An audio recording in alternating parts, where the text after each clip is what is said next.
नमस्कार। आज हम बात करने वाले हैं एक ऐसे उपाय के बारे में जिसका करना हर किसी के लिए ज़रूरी है। क्यों ज़रूरी है उसकी बात करेंगे और कौन सा ऐसा प्लैनेट है जिसको कुंडली में ठीक रखना सबसे ज़्यादा आवश्यक है। बात करेंगे मरकरी की। अब मरकरी की बात क्यों करेंगे इस बात को भी समझने का ज़रूरी है। आज एक ग्रामर का रूल जो बहुत इंपॉर्टेंट रूल है और मैं बार-बार एक बात कहता हूँ कि जब तक आप ग्रामर के रूल को नहीं समझेंगे, तब तक कभी भी सही प्रेडिक्शन नहीं दे पाएँगे। ग्रामर का रूल अप्लाई करना इसलिए ज़रूरी है कि जैसे हम कोई भी भाषा को सीखते हैं, इंग्लिश है, हिंदी है, जिस व्यक्ति की ग्रामर स्ट्रॉन्ग है, वो उतना ही अच्छा लिख पाएगा, भाषा को समझ पाएगा। इसी तरह ग्रामर को बिना समझे आप कभी भी प्रेडिक्शन नहीं दे सकते। नॉर्मली हम करते क्या हैं कि हमारा ये प्लैनेट यहाँ बैठा है, ये यहाँ बैठा है, ये 3 के कॉम्बिनेशन के साथ बैठा है, ये 2 के कॉम्बिनेशन के साथ बैठा है, तो यही पढ़ लेते हैं कि सूर्य पहले घर में था, शुक्र और बुध आपका 7वें घर में थे, शनि, चंद्र और मंगल की युति 10वें घर में थी, तो इसके रिजल्ट क्या थे और पढ़ के खुश हो लिए। इससे कुछ नहीं होता। इससे तो आप थोड़ी देर को अपना टाइम पास कर रहे हैं, इसके अलावा और कुछ नहीं है। बेसिकली एस्ट्रोलॉजी का अपनी लाइफ में यूज़ कैसे करना है, ये समझना सबसे ज़्यादा ज़रूरी है। और निश्चित तौर पर जब आप इस कॉन्सेप्ट को समझ जाएँगे, तो आप अपने लाइफ की परेशानियों को ठीक कर पाएँगे। लाल किताब इज़ ए अमेजिंग बुक। ये समझ पाना थोड़ा-सा टिपिकल काम है। जिनको समझ में आ जाती है, उनके लिए सब कुछ यही किताब है। जिनको समझ में नहीं आती है, वो कहते हैं बेकार है। मैं भी कभी यही सोचा करता था। मेरे साथ के कुछ लोग हुआ करते थे जो मेरे से सीनियर्स थे, तो ये बात करते थे, कुछ नहीं है। मैं भी सोचता था कुछ नहीं है। बहुत सालों तो मैंने इसको देखा भी नहीं। देखने की कोशिश भी करी, तो सर के ऊपर से निकल गई। पल्ले ही नहीं पड़ी बात कि है क्या। बट इसके जो रूल हैं, दैट इज़ अमेजिंग रूल। जब हम अप्लाई करते हैं तो समझ में आता है कि एग्जैक्टली हमारा प्लैनेट जो उच्च का था, नीच का था, फलाना था, ये इसके रिजल्ट अपोजिट क्यों मिल रहे हैं। हम योग देख रहे हैं, मांगलिक देख रहे हैं, कालसर्प देख रहे हैं, वो देख रहे हैं, वो देख रहे हैं। कई बार हमने सुना होगा कई एस्ट्रोलॉजर को कि कालसर्प योग जो है कुंडली के अंदर बहुत ऊंचाइयों पर ले जाता है, कई बार कहते हैं बहुत नीचाइयों पर ले जाता है। 7.5 में बहुत लोग हाई करते हैं, कुछ लोग बहुत जमीन पर आ जाते हैं। कौन आते हैं, कैसे आते हैं, लाल किताब के अंदर इन सब चीज़ों को नए तरीके से बताया गया है और वो बिल्कुल परफेक्टली काम करती है। तो आज हम बात करने वाले हैं एक ऐसे रूल की जिसकी इंपॉर्टेंस आप समझ जाएंगे तो आपको समझ में आ जाएगा कि पूरा का पूरा गेम कैसे चेंज होता है। मरकरी, मरकरी है क्या, इस बात को समझना है। मरकरी की जब हम बात करते हैं, 9 ग्रह की जब बात करते हैं, तो हम सबसे ज्यादा इंपॉर्टेंस कौन से प्लैनेट्स को देते हैं। मैं पहले जब देता था तो नंबर 1 पे आते थे शनि, फिर राहु, फिर केतु, फिर उसके बाद कौन सा आते थे, सूर्य, उसके बाद फिर लाइन से बाकी को ले लिया। मगर ये टारगेट पे रहते थे, शनि कैसा है, शनि कैसा है, राहु कैसा है। और आज भी दुनिया के अंदर 80 से 90% लोगों का ज्योतिष का काम इन शनि राहु के ब्याह पर ही चल रहा है, जबकि ऐसा नहीं है। सबसे बड़ा गेम चेंजर प्लेनेट जो है वो मरकरी है। क्यों है मरकरी। लाल किताब में मरकरी को और बृहस्पति को सबसे ज़्यादा इंपॉर्टेंस दी गई है। ये 2 प्लैनेट जिस व्यक्ति के कुंडली में अगर अच्छे हों, नॉर्मली होते नहीं हैं, दोनों में से एक अच्छा होगा और एक खराब होगा, और दोनों खराब तो समझ लो कि बस हो गया काम। मगर दोनों अच्छे तो सुपरस्टार, ऐसे समझिए। मरकरी है क्या। मरकरी है हमारी बुद्धि का कारक, हमारी नसों का कारक, हमारे समझने की क्षमता कारक, राइट टाइम पे राइट डिसीजन लेने। मरकरी, मरकरी हमारे लेखन का कार्य, लिखावट का कारक। राइटिंग सुंदर है, it is the symptoms of good mercury. लिखने की आदत है, नोट्स बनाने की आदत है, it is the symptoms of good mercury. But mercury कितना अच्छा है कितना खराब है ये तय करना जरूरी है। नॉर्मली हमें यही नहीं पता होता है कि कौन सा प्लैनेट हमारा कितना खराब है कितना अच्छा है। मगर सबसे इंपॉर्टेंट ये है कि इसकी इंपॉर्टेंस इतनी ज्यादा है कि एक कम अच्छा हो या ज्यादा अच्छा हो, या कम खराब हो या ज्यादा खराब हो, इसको हर हालत में ठीक रखना कंपलसरी है। क्योंकि जिस व्यक्ति की बुद्धि अच्छी होती है उस व्यक्ति को हर आदमी एक रेस्पेक्ट की नजर से देखता है। कहते हैं बहुत इंटेलिजेंट बच्चा है, बहुत इंटेलिजेंट व्यक्ति है। तो इंटेलिजेंट क्या है? That is mercury. मरकरी व्यापार का कारक भी है। मरकरी हमारे जीवन में बहन, बेटी, बुआ, मौसी, साली, इन सब चीजों का कारक भी है। मरकरी को कैसे ठीक रखना है, इसकी इंपॉर्टेंस क्या है? नॉर्मली मरकरी है क्या? मरकरी एक इमैच्योर प्लैनेट है। कुंडली के अंदर इसको राजकुमार कहा गया है और सूर्य को राजा। अब राजकुमार की जब हम बात करते हैं तो हमारे दिमाग में एक इमेज क्रिएट होती है, एक 20 से 25 साल की उम्र का बच्चा, दैट इज राजकुमार। और जब राजा की बात करते हैं तो दिमाग में पिक्चर क्रिएट होती है कि 40, 45, 50 साल की परिपक्व व्यक्ति, यानी कि मैच्योर पर्सन और इमेच्योर। अब एक 20 से 25 साल के जब हम लड़के की बात करते हैं तो वो जीवन में गलतियां करेगा क्योंकि उसको एक्सपीरियंस जीवन का कम है। ये मरकरी है। जीवन में रॉन्ग डिसीजन लेना, दैट इज मरकरी। सही टाइम पे सही डिसीजन ना ले पाना, that is mercury. Management skill, communication skill, हमारी जुबान का कारक मरकरी है। हमारी कन्विंसिंग पावर का कारक मरकरी है। आप कितना अच्छा बोलते हैं, सामने वाले को कितने अच्छे से अपनी बात समझा पाते हैं, दैट इज मरकरी। ज्ञान होना इज अनदर थिंग, ज्ञान इज जुपिटर, बट वो ज्ञान का सही, अगर मरकरी अच्छा नहीं है, आपको ज्ञान कितना भी है, आप अपनी बात सही से डिलीवर नहीं कर पाएंगे। बहुत सारे टीचर देखे होंगे कि उनके जो है नॉलेज तो बहुत अच्छी होती है मगर स्टूडेंट को बहुत अच्छे से समझा नहीं पाते। तो कई बार बच्चे कहते हैं ना कि हमें सर का पढ़ाया हुआ समझ में नहीं आता। कुछ उनसे कम पढ़े लिखे होने के बावजूद, यानी ज्ञान तो कम था मगर उसके बावजूद उनकी कन्विंसिंग पावर इतनी अच्छी थी कि उनका समझाने का तरीका इतना अच्छा था कि सामने वाले को बात समझ में आ गई। मरकरी क्रिएट एक कॉन्फिडेंस, आपके अंदर एक आत्मविश्वास, कॉन्फिडेंस पैदा करता है कि आप सामने वाले को कुछ भी समझा सकते हैं। तो मरकरी का ठीक रखना कुंडली में सबसे जरूरी है। अब ये मरकरी अगर अकेला कुंडली में खराब हो तो ये ग्रामर का बहुत इंपॉर्टेंट रूल है और ये पूरी कुंडली का गेम कैसे बजाता है इस बात को समझेंगे।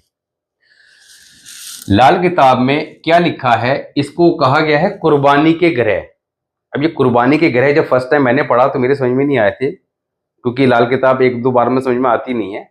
कई बार पढ़ते रहने से, बैठ के सोचना, लॉजिक लगाना, तब जाके थोड़ा सा दिमाग की जो खिड़कियां हैं वो खुलती हैं।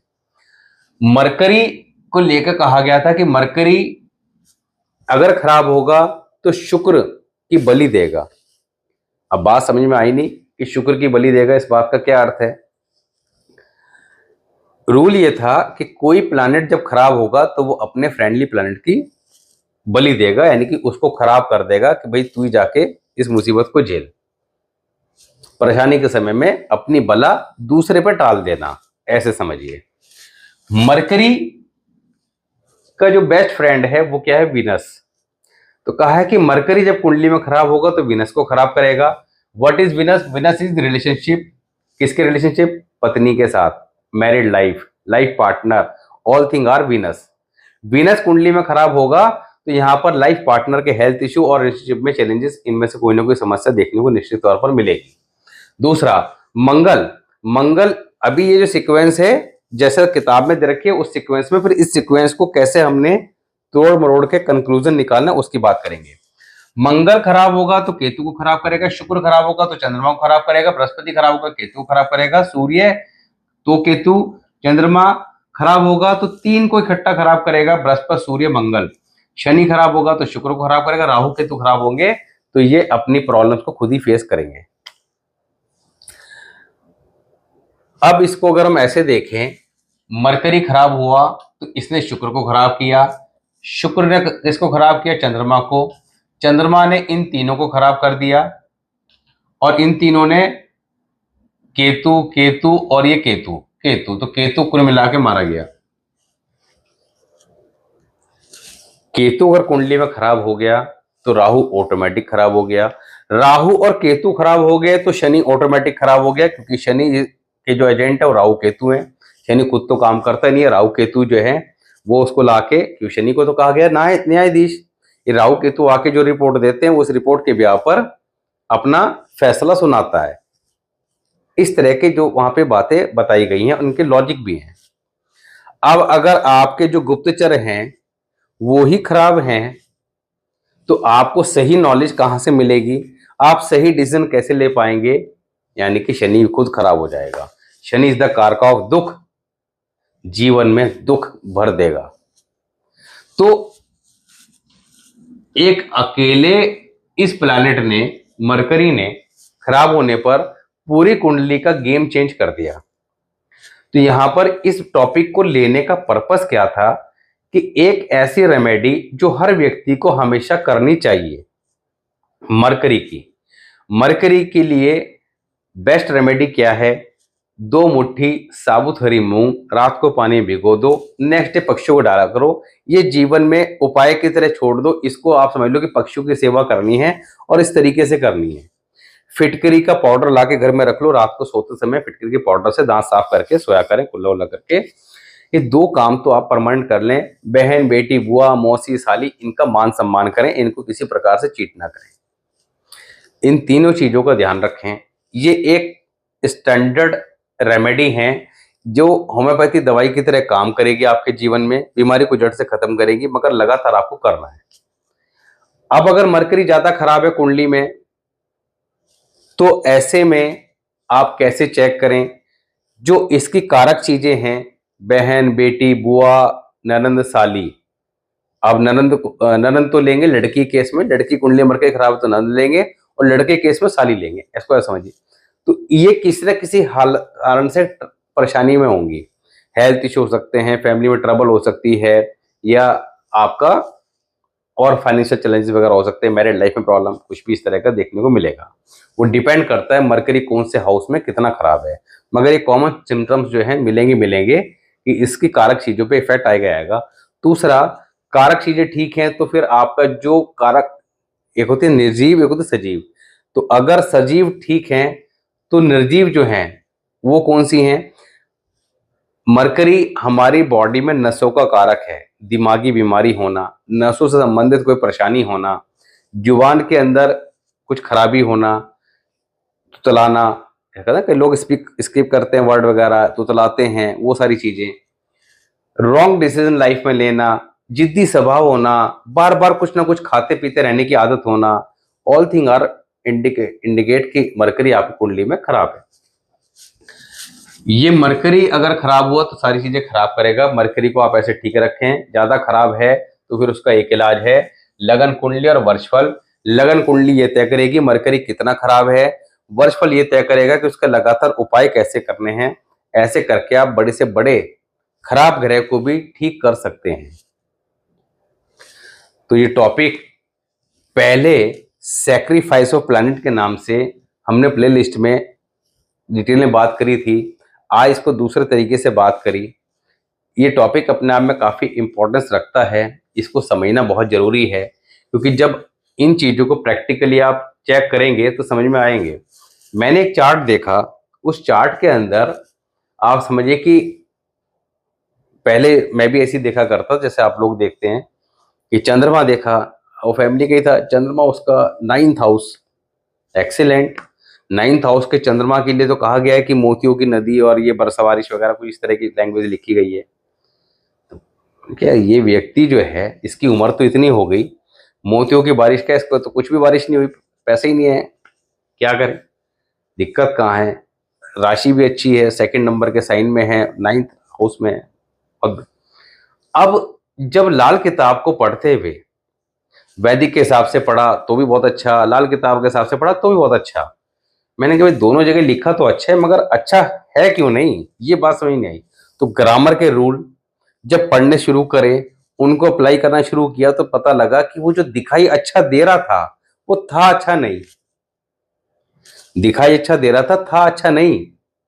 बट इंपॉर्टेंस ये है कि एक व्यक्ति अगर अच्छे प्लेसमेंट के साथ बैठा है तो उससे बेनिफिट कैसे लेने हैं, how to get the benefit from that planet, that is important.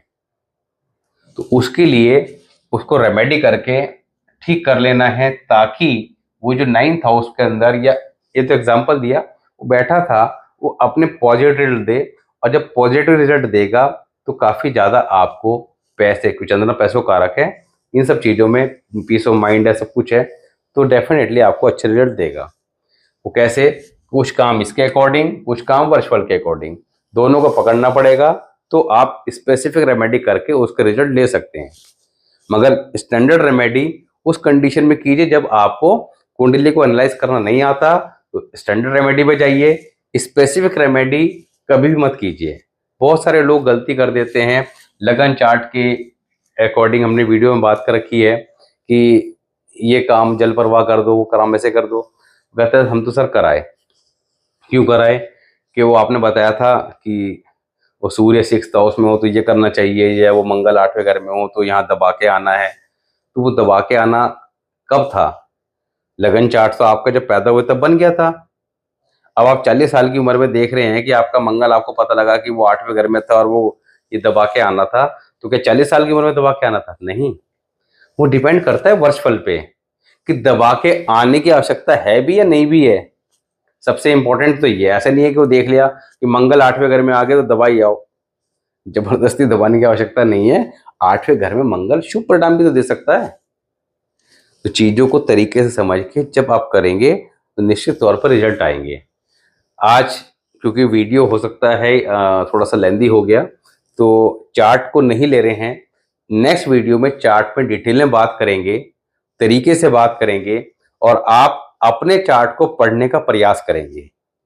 क्योंकि सबसे बड़ी समस्या ये है कि लोग बाग सीख लेते हैं, अलग अलग जगह कोर्स कर लेते हैं, मगर चार्ट को एनालाइज करना नहीं जानते, वो कॉन्फिडेंस नहीं आ पाता। मैं बार बार हर वीडियो में एक चार्ट लेने की कोशिश करता हूं, ताकि आपको यह समझ में आए कि चीज़ों को जोड़ना तोड़ना कैसे है। जब तक आप प्रैक्टिकली दिमाग नहीं लगाएंगे, कहते हैं थ्योरेटिकल नॉलेज एक अलग चीज़ है, प्रैक्टिकल अलग चीज़ है। प्रैक्टिकली नॉलेज कैसे मिलेगी? कि जितनी चीज़ें मैं आपको वीडियो से बता रहा हूं, उन सबके नोट्स बनाएं, लिखें, लाल पेन से लिखें, शुभ दिन देख के अपने नोट्स बनाने शुरू करें, और अपने पास 20-30 ऐसे चार्ट रखें जिनके बारे में आपको पूर्ण जानकारी हो, आपके परिवार के लोग या आपके यार दोस्त। फिर उनके चार्ट पे दिमाग लगाएं। ऐसा नहीं कि आज एक रूल मैच किया और सीधा जाके उसको बता दिया। शांति से, धैर्य के साथ, धीरे धीरे धीरे उनके चार्ट एनालाइज करने के लिए रखें, उनको कुछ मत बताएं। जब तक पूर्ण ज्ञान ना हो तब तक कोई सजेशन ना दें। आधा अधूरा ज्ञान बहुत खतरनाक होता है। तो आपका कोई सजेशन हो नेक्स्ट वीडियो को लेके, आप प्लीज़ बताएं। आपके चार्ट को आप कमेंट सेक्शन में मेंशन कर सकते हैं प्रॉपर डिटेल के साथ। क्या नाम, date of birth, birth time, birth place, और स्पेसिफिक प्रॉब्लम अगर कोई आपकी है तो वो जरूर मेंशन करें, ताकि उसको स्पेशली फोकस किया जा सके। तो मिलते हैं नेक्स्ट वीडियो में, तब तक के लिए नमस्कार।